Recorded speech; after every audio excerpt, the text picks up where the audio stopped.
Okay, I'm going to do this to the best of my ability this way. When we put it back together, I might have to get a wider shot. But what we're going to do now is show you how to change out the rings in your Browning A5 to let it shoot 3-inch Magnums.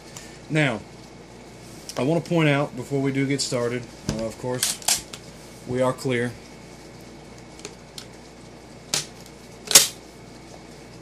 One of the things that you should know about this gun, you see where it says it, if it says it somewhere. I know it has to say it somewhere.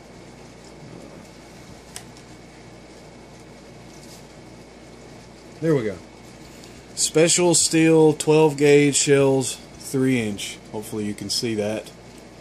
But this gun will shoot 2 3/4 and 3-inch Magnums. It will not, however, shoot 3.5-inch Magnums, because the barrel's not set up for it. So if you'll give me just a second.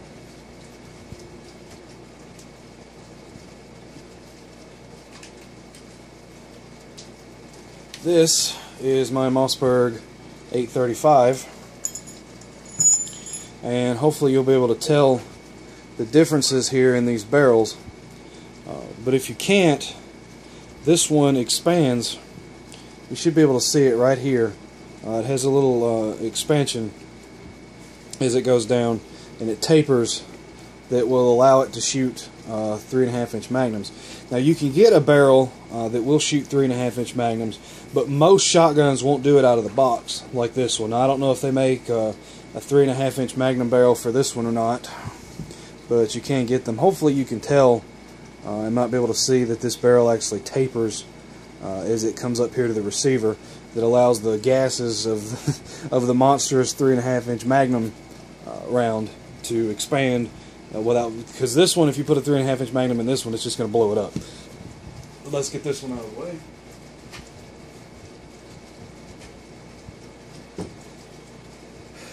Now, to add, because you're not gonna take anything out, you're gonna add these 3 rings to allow it to shoot 3-inch Magnums. Now, the good thing about this gun is even if you have it in a 3-inch Magnum configuration, it will still allow it. It can still shoot 2 3/4. It just won't be semi-automatic because it's not able to spit the shells out and put another one in there. So it will do it, and if you want to act like you have a bolt-action shotgun and just pull the bolt back every time, that will work. And one thing I have noticed, that there's a lot lighter recoil on the 2 3/4 rounds if you have it set up in a 3-inch Magnum configuration. Don't really know why that is, because that should not have anything to do with the recoil of the gun, just the loading of the gun. But anyway, what we're going to do, now remember, this thing is spring loaded, so you don't want anything to fly off. You're going to untwist this cap out here. It comes apart just like a regular pump action, or probably any other gun that you have. And see, we exploded. What's going to happen is this is going to separate from everything. And we're going to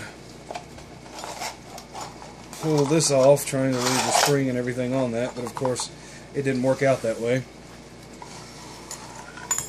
There's the other 2. Now there's your barrel. The barrel just comes off, and you can lay the barrel over here. Now if you're lucky, then you have instructions on the inside of your sleeve. There we go, that's a good thing. Mine is a little rubbed off. I can still see the configuration of it, but thanks to the power of the internet, we know exactly what to do. Now, because you couldn't see it, this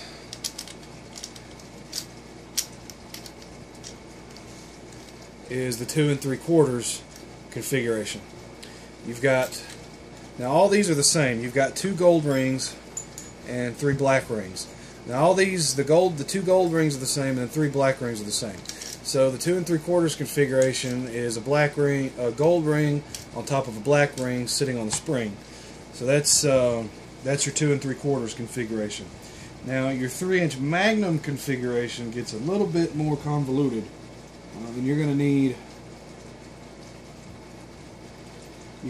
all of them in order to do this. So what you do is you leave this current configuration on here, and then you're going to take 2 black rings, put them back to back with a gold ring on the top of it. Now this is the way I'm going to leave this gun, because it keeps me from having to keep up with 3 rings. I don't normally shoot 3-inch Magnum shells, but it's really simple to just take this thing apart and put it back into the 2 3/4 configuration.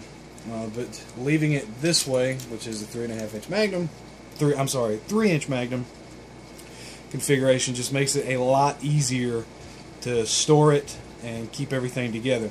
Now this is also a good way to break down your gun and clean it. If you want to really get to the nitty-gritty, you don't have to do this all the time, but I would suggest doing it if you plan on firing it a lot, just to kind of keep it good working and kind of get down in here into some of the parts. It's a little hard to get with it all together. Now, to put it back together, you're going to slide the barrel back into the receiver, making sure that goes over and everything goes over right, just like that. Then you're going to slide the guard back into place, and then you're going to screw this back on here.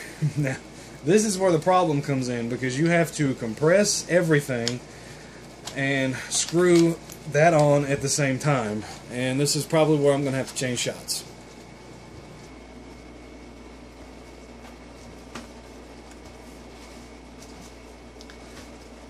And we're back.